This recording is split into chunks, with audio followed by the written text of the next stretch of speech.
Lakonan Beto Hushairi yang membawa watak Wahid dalam filem Mat Kilau diberi pujian oleh ramai media.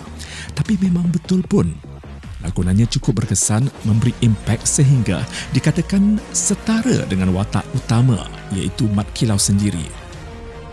Budi sempat menemubual Beto tentang lakonan dan juga perjuangannya dalam filem ini.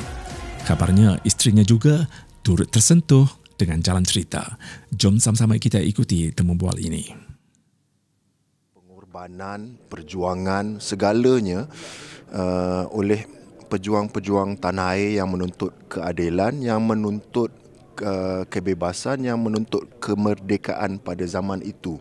Itu tujuan asal kami. Jauh sekali nak menghina ketokohan Mak Kilau, Allahyarham Mak Kilau dan rakan-rakan ataupun pejuang-pejuang lain. Itu kita punya misi kita sebenarnya, nak mengangkat semangat tu kan. Jadi setelah menonton, saya bersyukur isteri saya pun terasa dengan semangat tu apabila melihat kan. Dia rasa sedih, dia rasa bersemangat, dia rasa marah dengan apa yang dilakukan pada mereka pada waktu itu. Jadi saya mengharapkan jugalah agar penonton-penonton yang akan mula menonton bermula 23 Jun nanti akan merasai rasa yang sama, semangat yang sama. Mudah-mudahan insya-Allah. Okey, saya boleh dikatakan beruntung sebab koreografi ini dikoreograf oleh tim Yayan Nurhian sendiri. Yayan Ryan yang bawa tim dia dan dia koreograf mengikut kelebihan masing-masing. Okey, dia tahu saya macam mana, okey dia akan gunakan apa yang saya mahir, apa yang saya boleh buat. Mana yang tak boleh, okey dia akan adjust lah benda tu, ubah suai dan sebagainya. Sangat-sangat profesional dalam kekangan masa tu. Itu yang kita dapat saksikan lah kan. Nama kalau dia lebih dikenali sebagai nama celurit atau dari sini dia panggil sabit, sama aje. Sabit atau celurit. Dua tu sebenarnya dia yang nak pakai dua. Sebenarnya sabit satu je kan, celurit, tapi dia yang nak pakai dua. Ya. Memang dah biasa. Berbeza sedikit mungkin dari sudut penceritaan lah, kerana seingat saya kalau saya terlibat dengan sin-sin silat pun bukan dari projek-projek epik sebegini yang melibatkan ketokohan ataupun tokoh-tokoh yang benar-benar wujud. Saya rasa ini kali kalau nak sebut pasal silat lah, ini kali pertama lah. Itu yang saya dan saya percaya kawan-kawan saya harapkan untuk menghargai budaya yang kita ada. Menghargai apa saja yang kita ada. Orang Melayu ni sebenarnya kaya dengan macam-macam.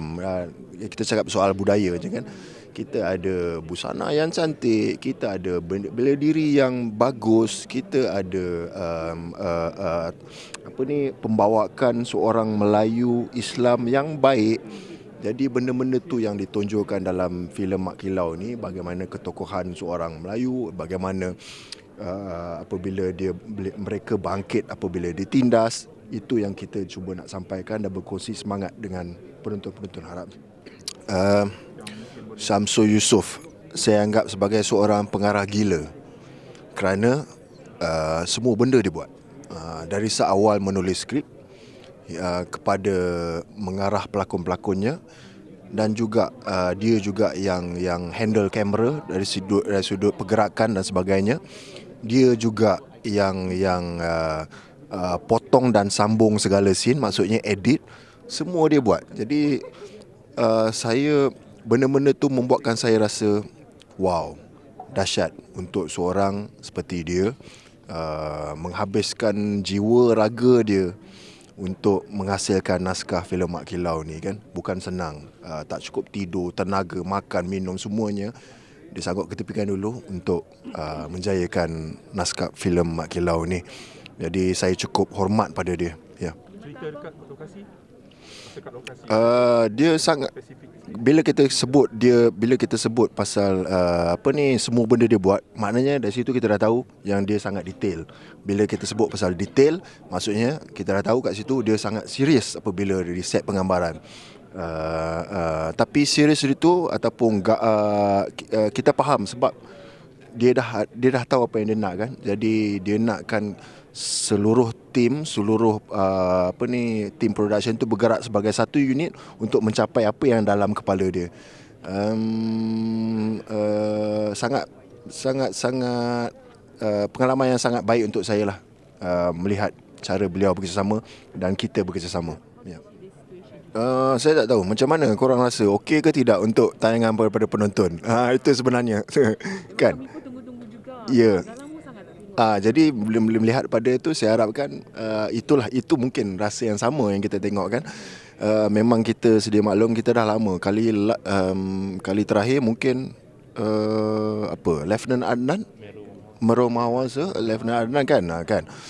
Jadi saya percaya memang penonton dahagakan mendambakan naskah-naskah sebegini dan keluarnya filem Mak Kilau pada 23 Jun nanti juga saya mengharapkan akan menjadi momentum buat buat untuk orang ramai untuk kembali ke panggung, kembali percaya untuk tak ada rasa takut-takut untuk pergi ke panggung lagi akibat Covid dan sebagainya kan.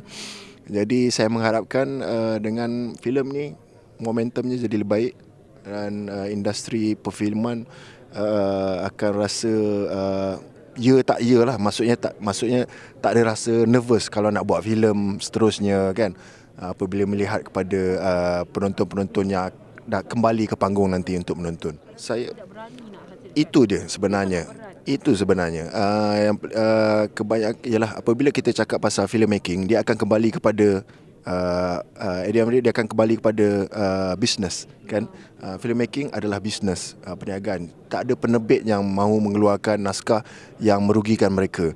Dan untuk mengeluarkan ataupun membuat filem-filem epik sebegini memerlukan belanja yang besar, research yang betul-betul, dan paling utama sekali adalah segi sudut kosnya kan. Untuk mendapatkan tulisan yang baik, skrip yang baik, kita kena bayar penulis yang baik kan. Untuk mendapatkan visual yang cantik, kita kena bayar.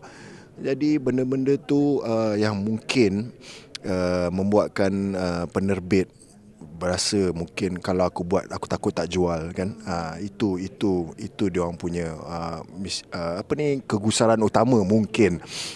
Jadi saya mengharapkan agar adanya filem Mak Kilau ni, pembikin lain lebih bersemangat untuk membikin filem-filem epik yang lebih baik. Mudah-mudahan kan, mudah-mudahan cuba ya. Saya tiap kali saya menjayakan sesuatu naskah ataupun tanggungjawab ataupun projek, saya tidak pernah mengharapkan untuk apa-apa anugerah untuk diri saya lah maksudnya. Namun saya tetap mengharapkan yang terbaik untuk filem ni. Pergi bertebaran selagi jauh pelosok dunia, alhamdulillah lagi baik. Semestinya saya mendoakan yang baik kepada naskah filem Mak Kilau ni. Untuk diri saya secara individu, saya cuma mengharapkan ataupun berdoa agar penonton menerima hasil kerja saya, dan dengan itu mudah-mudahan mengajak kawan-kawan ataupun keluarga terus menonton filem ini. Filem ini adalah yang paling utama untuk saya, bukan diri saya. Ya. Okey, pertama sekali filem Mak Kilau ni adalah filem mengangkat ketokohan beliau, ketokohan Allahyarham Mak Kilau. Bukan saja Allahyarham Mak Kilau, tetapi juga pejuang-pejuang kemerdekaan yang menentang yang menuntut keadilan, yang menuntut kemerdekaan pada dikala itu. Jauh sekali menghina mereka ni, ketokohan ini.